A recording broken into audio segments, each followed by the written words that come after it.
All right, everybody, we are back again for another episode of the Coach's Compass. Don't know what episode it is because we just continue to roll, continue to bring on cool guests from all over the world. It's your boy, Coach Coop, reporting live from the US of A. Now, remember, hit that like, subscribe, comment button down below so we continue to have this thing grow and continue to bring on cool guests. Coach Jay can't be with us today because he's got practice, right? He's still on that retirement tour, still trying to figure out what's going on next after the football is over. Doesn't matter. We keep it going. We got another dope guest with us. We got Coach Earl out of the PA area. Garage Strength. If you haven't heard about it, look it up. They're doing some dope work. They are Gym's physical fitness center. They're the strongest gym in the U.S. 43 USA team athletes, 150 plus NCAA athletes, 7 games athletes, and 35 national champions. And that number might not even have been updated yet. They probably got even more than that going on right now. I'm pulling that just straight from the Instagram. But Coach Earl, welcome, and thank you for being here with us today.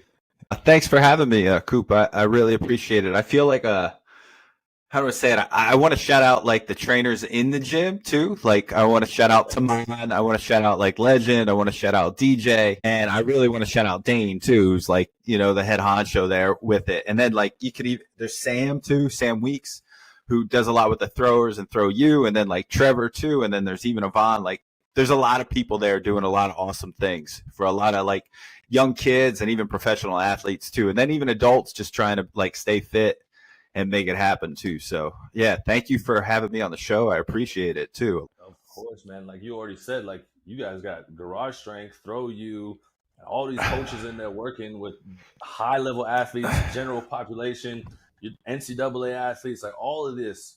What is Garage Strength doing that is separating you guys from the rest? So one of the things we do, and like is kind of a motto, is like easy access to freak training.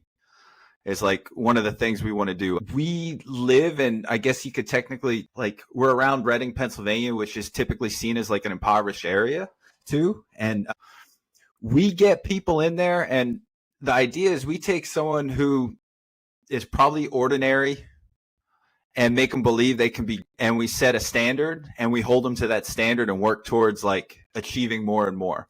So one of the things we do within the system is we use like benchmark testing, and the testing is around certain exercises, lifts, drills.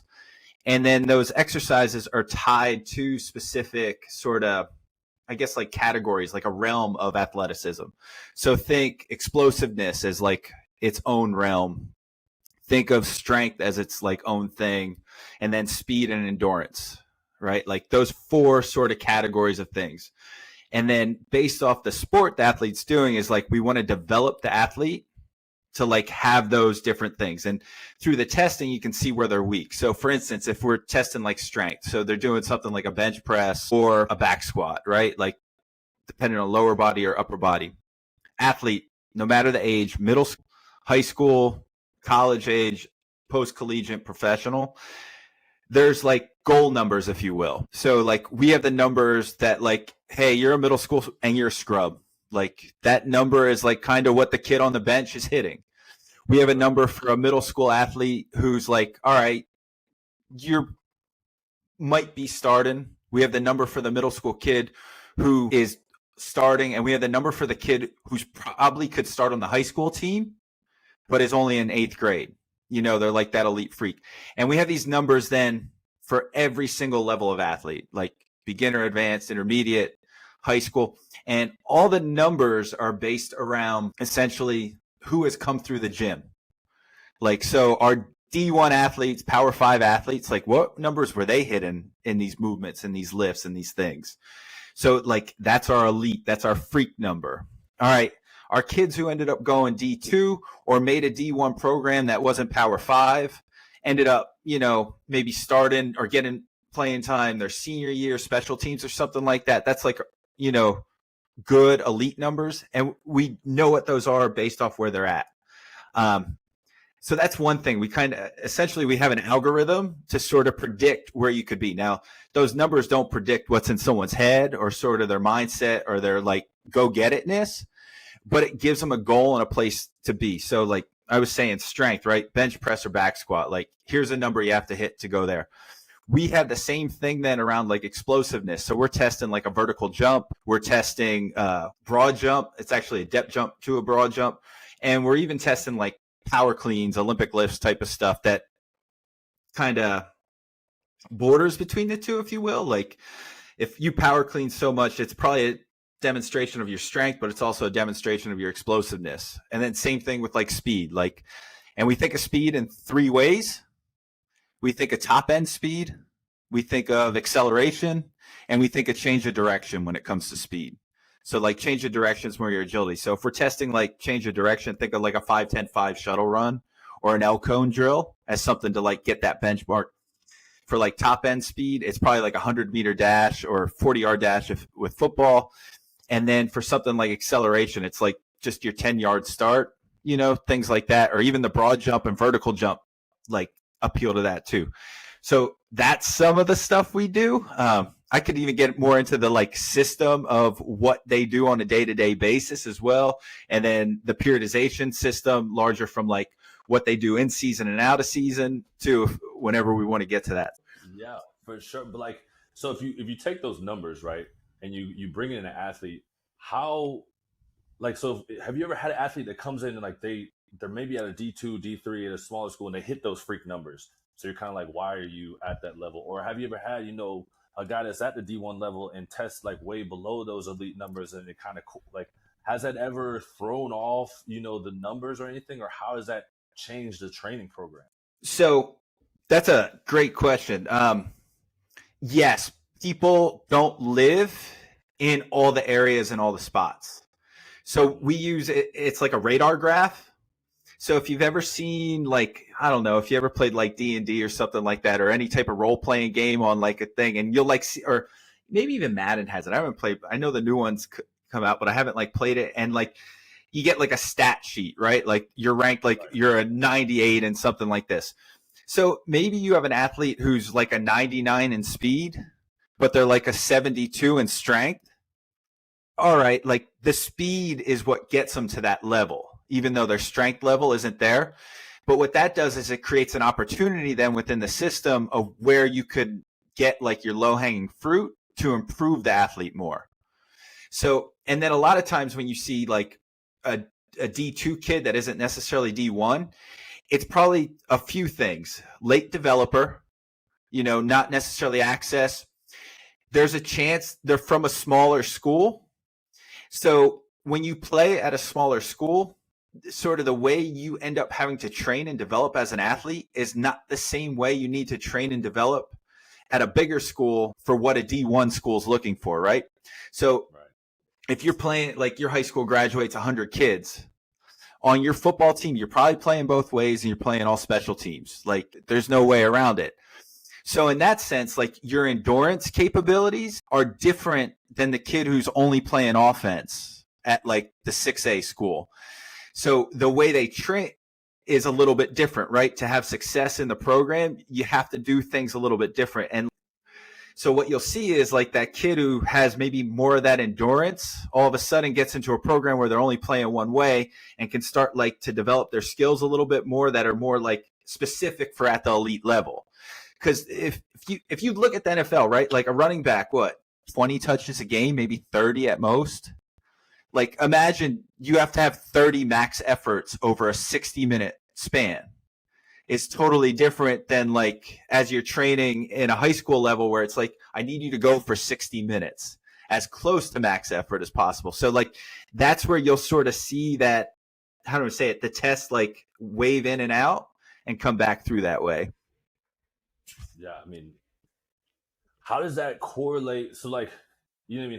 How, and you talked about it a little bit earlier, but the periodization of, you know, in season, off season, but you guys got multiple different athletes, right? So you got guys from guys and girls, you got football, basketball, you got Olympic athletes. So how is that having so many in-house and being able to, you know, going off this testing model and then figuring out where people go and whatnot? All right. So we have what we call is our sports depth system. And the sport depth system categorizes sports. So we have 5 of those. So the first one is strength and power. So think like power lifters, weight lifters, shot putters, discus, like throwers. So if you would like those 4 categories, right? Strength, speed, explosiveness, and endurance, they don't need endurance in the same way like a marathon runner needs endurance, right? They still need it, but it's a different representation of that skill set. So that's sports step 1. And then sports step 2 is it's our speed and power. So this is more now when you're getting into like football players, like running backs, linebackers, gymnasts, even people. You could even say like a 50-meter like swimmer would be in this. Quick explosive bursts that are more interval based. So now all of a sudden, instead of needing like strength and explosiveness, now they need speed and explosiveness, and strength helps. All right. And then our sports step 3 is what we refer to as like our keystone, or what would be like combat sports. So you got like 6 to 8 minutes, maybe 15 if you're like MMA, at the elite, and it's an all out brawl. So like you need endurance, but you need like that anaerobic endurance type of capacity. You need to be explosive. You need to speed, not so much, because everything's like in those tight corners. You need like speed in a certain sense, like how quick's your throw, how quick's your shot. Like Jordan Burroughs on a blast double is incredibly fast, but it's not necessarily like he's running 100 meters and like, look how fast that guy is. So like all of a sudden then, and then sports step 4 is what we call continuous go. So these are like open skilled sports where like you don't stop moving. So like soccer, right? You don't stop moving. You end up running somewhere between like a 10K or plus during the course of the game, or like lacrosse, field hockey. Basketball to a point, especially at lower levels, when you get more to the elite level, I'm of the opinion basketball becomes more like a sports step 2 because of the timeouts and the way they sub and like do the rotations, that it's only like 3-minute burst of energy, what they go, even though it's over a 48-minute. And then there's sport step 5, which is essentially it's great distances. So think like your marathon runners, your triathletes and stuff like that. So using that as a categorization system helps you understand where to bias. So for each sports step, the tests are different, if you will. Like, so for instance, with sports step 1, like I'm more concerned about their strength and explosiveness. I'm not testing endurance for those guys. With sports steps 2, I'm concerned about explosiveness, speed, and strength. Like endurance is in there, but it's not necessarily something I need to test as much. Where then when I get to sports step 3 with the combat sports and I'm worried about endurance, all of a sudden, like I'm testing endurance, like through a 5K, through like a 1K bike intervals with a rest period to see how well they recover. And then when I get to like sports step 4, all right, now I'm worried probably less about strength, but more about speed, explosiveness, and endurance and where I'm testing.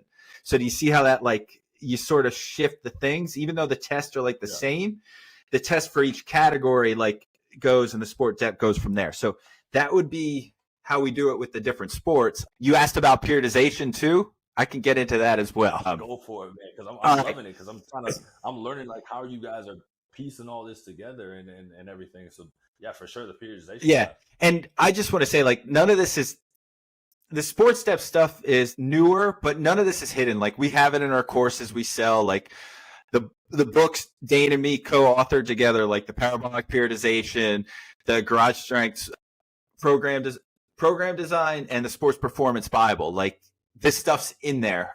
So, and there's courses on it too, like on the website if anyone's interested in that. So from periodization standpoint, we have phases, right? So typically it's made up of 5 phases. There's and they sort of oscillate like a parabola. That's why the parabolic periodization, between volume and intensity as like the core focus.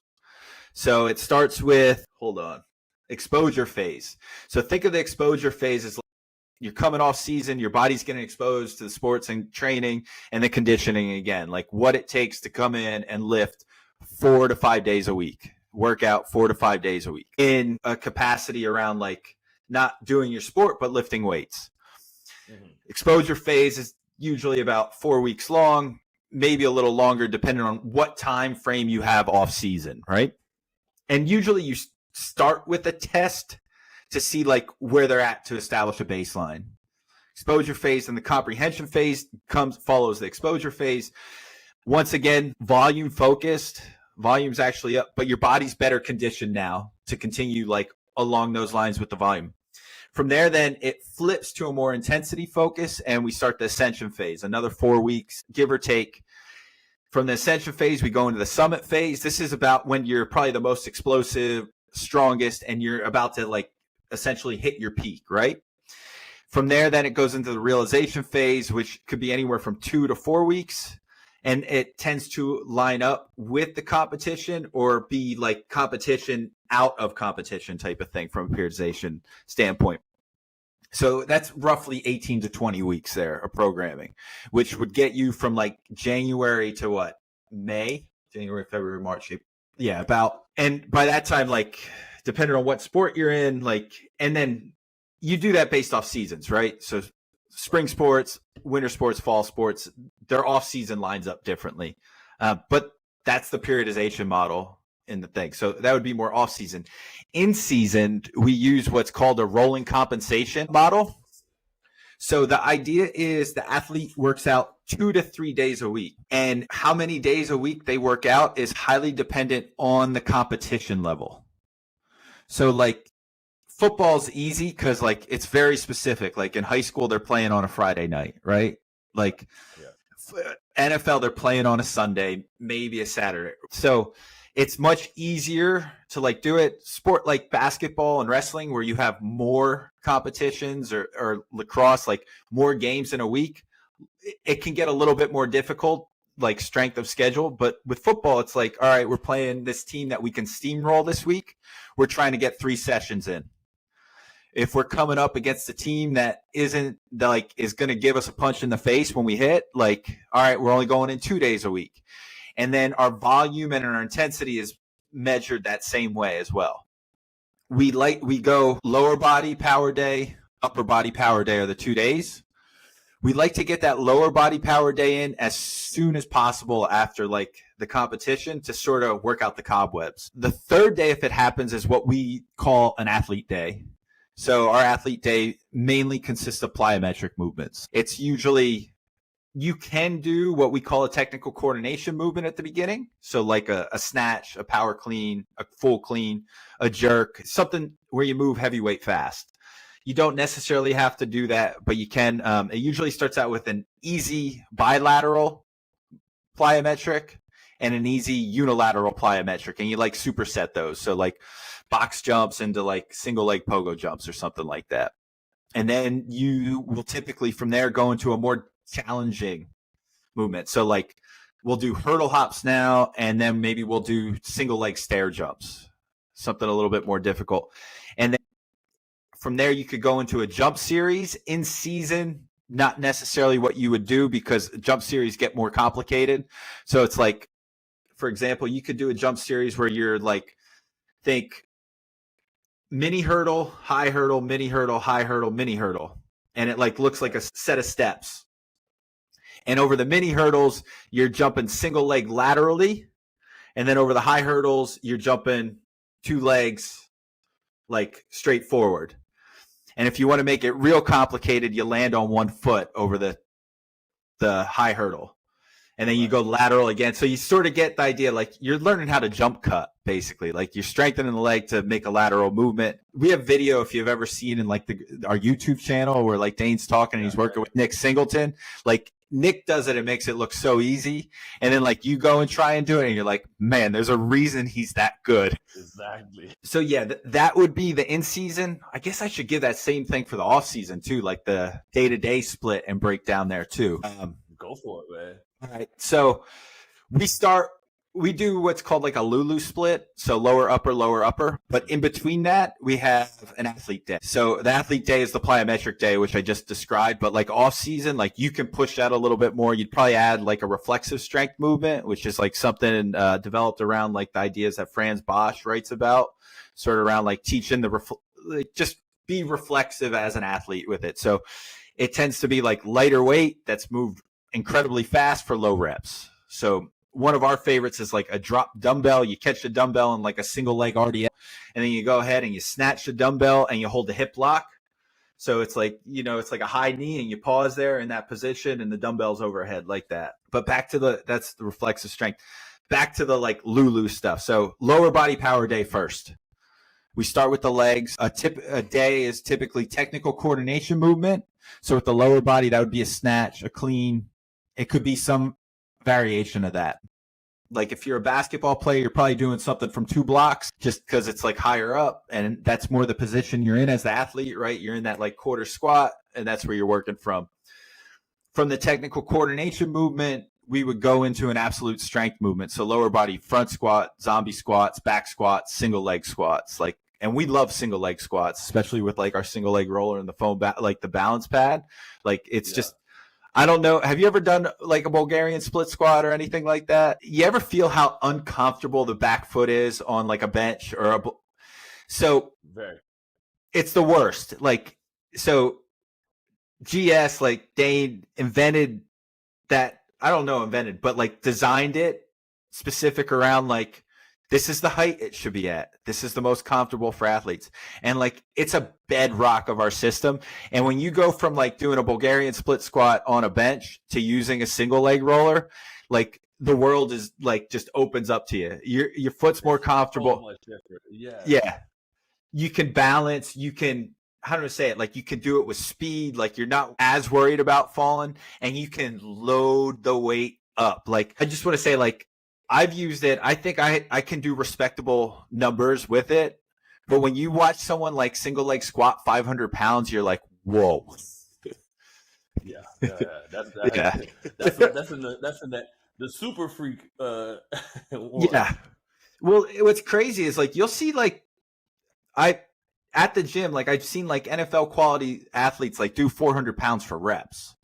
And it's just like insane. And some people, like, what just boggles my mind is their single leg squat is like basically up at their back squat just because they express their strength better that way. And it's just like mind blowing when you see it. All right. So technical coordination movement, lower body day, absolute strength movement, and then we get into accessory movements. The accessory movements are more like hypertrophy based, sort of bodybuilding. So you would think around that, like sarcoplasmic pump type of thing, fill out a frame around like a musculature the athlete needs for the sport. So like if you're a swimmer, you need bigger lats, right? So like it's a leg day. So what am I saying? Let me think of something more specific on the leg day. You're like, I don't know, you're a football player, you need bigger quads type of thing. Like you need bigger glutes. Like that's where the exercise will focus. Or you're a sport like basketball and there tends to be more injuries around the ankles. So we're going to do structural bodybuilding around that joint to keep it healthy. So like tibialis curls, calf raises, maybe even like jumping rope type of stuff. Things to keep the joints healthy is like the point around it. So that's the lower body power day. Upper body power day is like the same exact structure. Technical coordination movement, absolute strength movement, accessory movements, hypertrophy, like structural bodybuilding. Big difference is like it's upper body. So technical coordination movements are things like split jerks, power jerks, push presses, still in that like Olympic weightlifting type of thing, like more muscles coordinating together to move the heaviest weight as fast as possible. And then absolute strength movements, bench press, incline bench press. And this is one place where I think we differ in a lot of respects, is we push pull-ups like it's the bench press. So if you think of the bench press like it's the front squat, we use the pull-ups like it's the back squat. So we'll like weight them up, we'll load them up, and it's like, yo, hit a tube. How much weight can you have hanging from your waist and how heavy can you go? And like, you'd be surprised with how much that helps in other aspects. And then like your ability then, like if you can do a pull, like a 5 rep with 90 pounds hanging between your waist, all of a sudden doing a body weight for 20 feels a lot more accessible. Man, y'all got it down. You know what I mean? Like it sounded like amazing. On top of like talking about all this periodization and like talking about the 5 categories and all the different things you guys do. How long did it take you guys to come up with this? Right? Like, and put this all together and kind of get it flowing.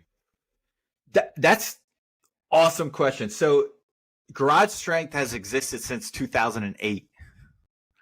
So this is a system that has been experimented with, evaluated, like reflected on through iterations for since then. So like it hasn't been like an overnight thing, right? Like it's almost 2024 right now since 2008. What, that's 16 years of like doing the work, going to conferences, learning from people, right? Like Dane learned from Bunderchuck, he learned from Poliquin. You can see like all the books he has, and then just own personal doing the stuff. I came in as a remote athlete into the Garage Strength system, learning how to weightlift for CrossFit was like my thing. I was like, I just wanted to be stronger. As a master's athlete, Dane was able to like program for me to get to like, I ended up setting like the American record at the time in my weight class for a master's 36 to 40 in the snatch through that. And like, I hadn't done that before. It's just like saw that. So through that, then I was like, Dane, can I like learn how you come up with this, what you do? The best way to describe it was like master and pupil. I'd go sit like multiple times. Like I'd go down the gym, I'd sit while he coached the weightlifters, and he'd let me just ask him questions. I learned, I took notes, I'd write the notes up, and I'd send my like notes to him. Like I'd send the documents to him. And he just goes to me, he's like, can we turn this into a book? I was like, all right. That's like how we wrote Parabolic Periodization. Like essentially our discussions, writings he had, things I learned from him, how we shaped it into that. And that was sort of like where I want to say like I got the like, hey, you can come, like the faith from like Dane, like to learn and like be part of the system and help develop it and like train around it and like help to educate people on it. My first career was in education. Like that's what I did. Like I taught people. So like trying to like sort of systemize the system, if you will, so other people could understand it and do it. So I come in, then that book comes out, and it was like, all right. So from there, then it's a back and forth in question. Like if you go through, I forget how long we've been doing the podcast, like the Garage Strength podcast together. At first it was like Masters of Sport. Yeah. And so the goal of that, like the idea was like, hey, let's mimic what we did then for just like your learning purposes, for like, let's record it and put it out for other people's learning purposes too.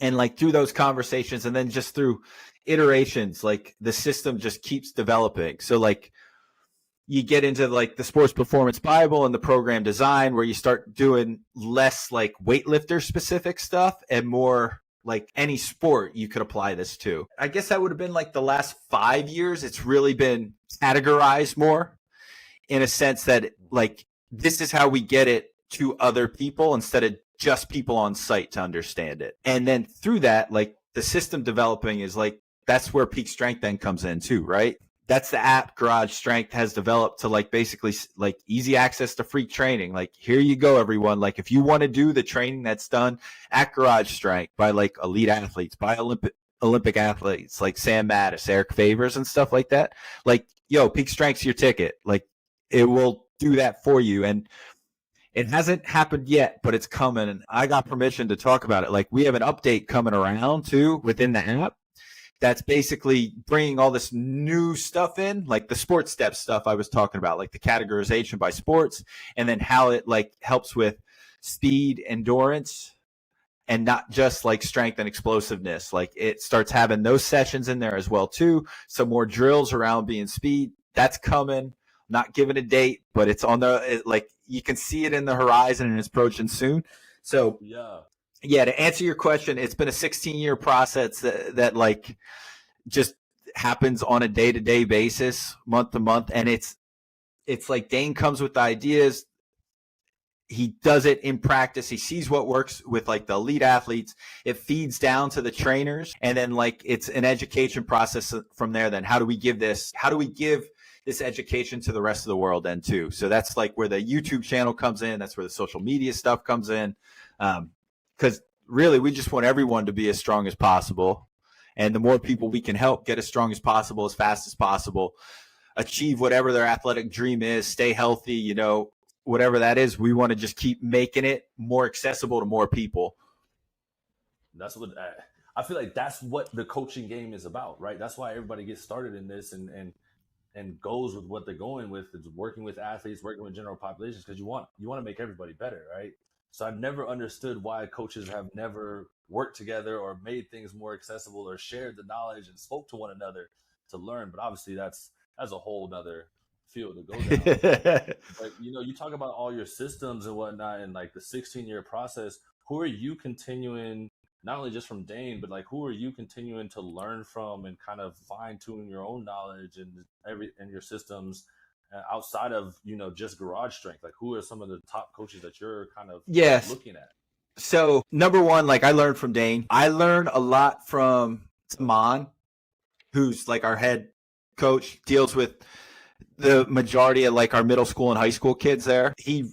I don't want to say recent because it's been like a year or two, but he had an athlete make the Puerto Rican national basketball team. Like he's had a few state basketball too. He has some studs he's been developing, and like, so I will talk to him often on site about things. And Taman is like world-class thrower too. Like he's a shot putter.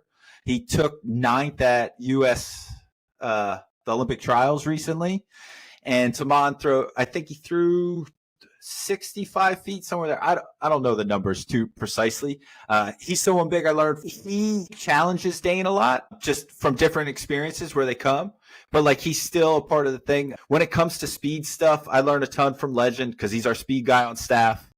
I like to talk to him with that. He's extremely knowledgeable around the equipment we use, how we use it, with the timing. As far as reading, I've been reading this. I actually have it right here, right now.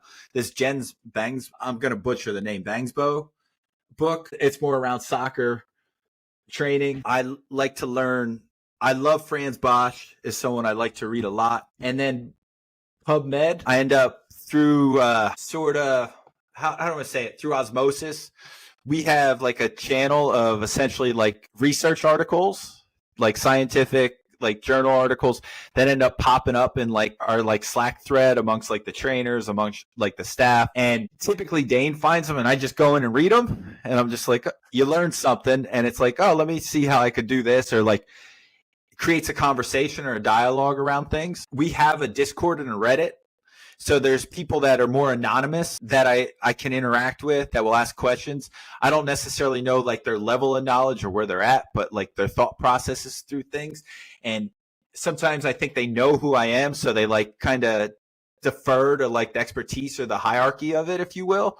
But I would like to say like I genuinely ask questions because I want to learn from them, because I have this like internal perspective to be a learn-it-all, not a know-it-all.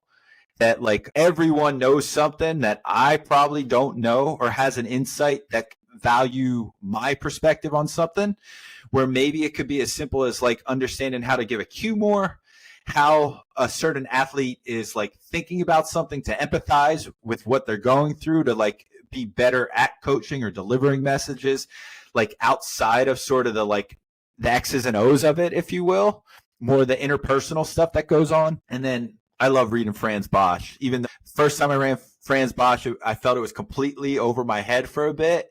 And then eventually, like, I just learned. And by the time I was reading, like, my second and third Franz Bosch book, I'm like, I got this. Even though I still probably don't got it, like, I could still learn. So, yeah, that stuff, like, I'm into. And then, like, you're just scrolling through Instagram or, like, social media and stuff like that, and you see someone do something cool, and you're like, oh, that's neat. I like Drock's videos. I like Rattel's videos. Like, I don't agree with them necessarily on everything, but like I said, I think they have, awesome stuff to learn and glean from, and like finding how it works within.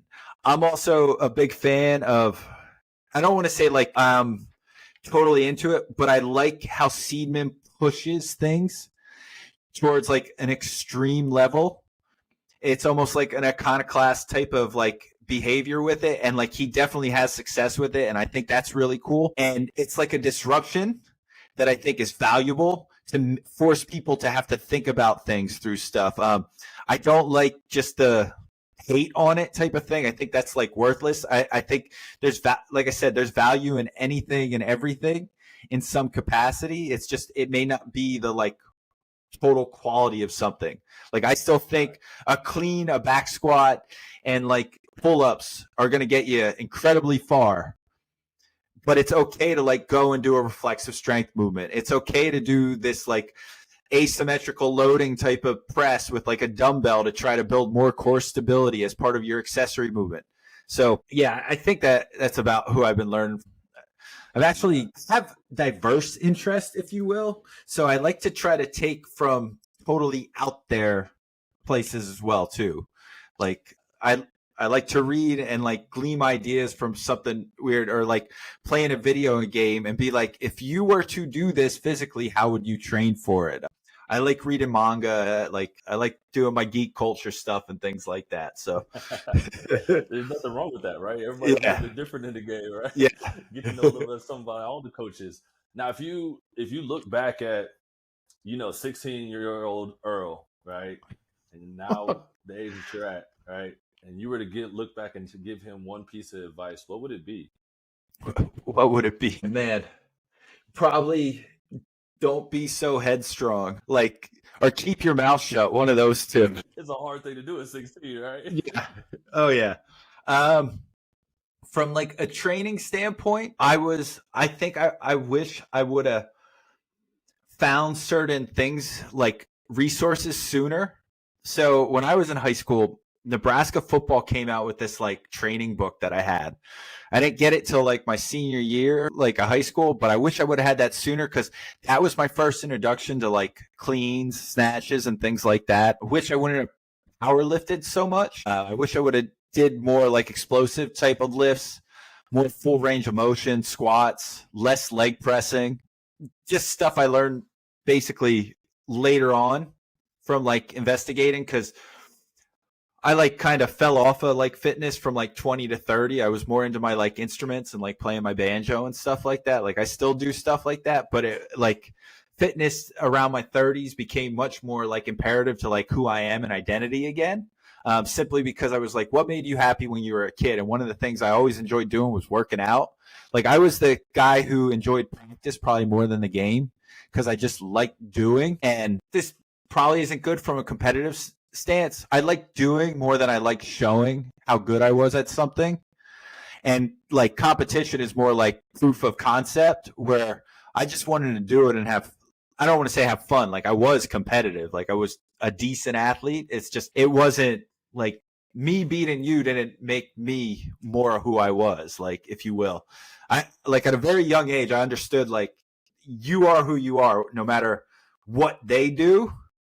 So like, I don't know. I always had fun. Like this is the best way to describe it. I'd rather go play a pickup game than go watch an NBA game. Like I'd rather be a participant than a fan. Like even though the quality of the game's going to go way downhill, I'd rather do that. I love it. I love it. And now this is going to be a new part that we're just adding in. For our next coach that we interview, what is one question you would love to hear us ask them? Okay. I would like to know what they value most in their training system in developing in an athlete. Like, is it speed? Is it strength? Is it explosiveness? Is it like their cardiorespiratory, their endurance capabilities? I feel like that would be where I'd want to go. Like, I guess too, it can be sports dependent, but like, and then why they value that more. Like, where do they see end range value in that?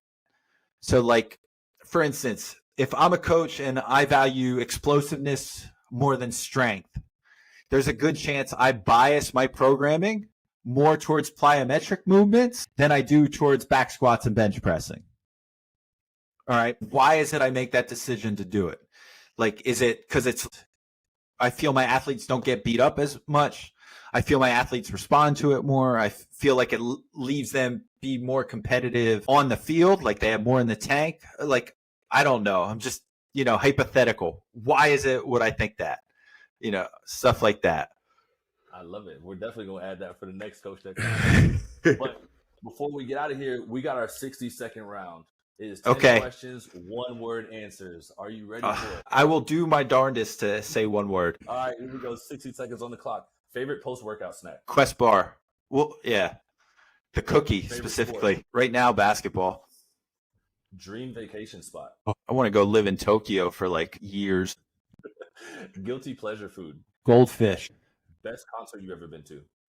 Oh, man, you're killing me. Oh, favorite movie genre? Horror. Best gym you've ever been to? Garage strength. Dream car? Ooh, I think I'd probably. Oh, I want like some type of Lamborghini. I think like something they race out on that big one. Mike, yeah, I want a Lamborghini or Formula One car. Something like just over the top. What is your number one flaw as a coach? I expect too much. Like Would you rather be in an octagon with a gorilla, tiger, or a bear? tiger. And that is it. Coach Earl, thank you so much for being here with us today. And thank you so much for sharing all the knowledge and what you guys are doing over there at Garage Strength to make you guys the number one strongest gym in the USA. So thank you for your time. And we can't wait for all the listeners to hear this one. Yeah. Thanks, Coop. I really appreciate it. Thanks for having me on. Thanks for letting me spread the word about Peak Strength, Garage Strength, our sports steps, and all that stuff. I appreciate that a lot. For sure. And we're out.